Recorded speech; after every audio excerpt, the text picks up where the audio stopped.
ఏర్పడిన తీవ్ర తుఫాను మోంతా ప్రభావంతో తెలంగాణలో రాగల 3 రోజులు భారీ నుంచి అత్యంత భారీ వర్షాలు కురిసే అవకాశం ఉందని హైదరాబాద్ వాతావరణ కేంద్రం హెచ్చరించింది.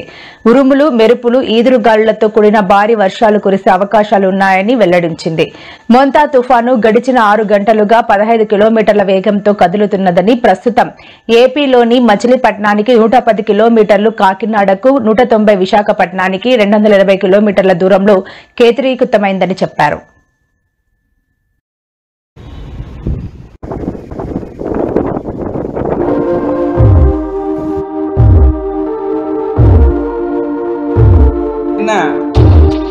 ఉపరితల ఆవర్తనాలతో పాటు రాష్ట్రంలో ఉన్న నుంచి మోస్తరు వర్షపాతం నమోదయ్యే అవకాశం ఉన్నది. దక్షిణ కోస్తా జిల్లాల్లో ఈరోజు కొన్ని చోట్ల, రేపు ఎక్కువ చోట్ల, 3వ రోజు నుంచి 6వ రోజు వరకు కొన్ని చోట్ల, 7వ రోజు 1-2 చోట్ల తేలికపాటి నుంచి మోస్తరు వర్షపాతం నమోదయ్యే అవకాశం ఉంది.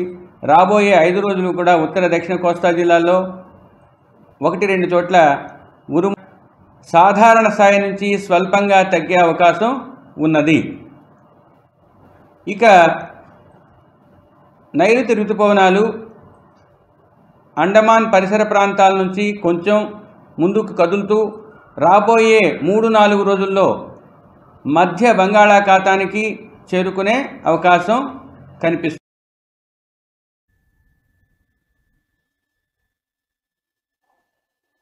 అహ్మదాబాద్లోని సోలా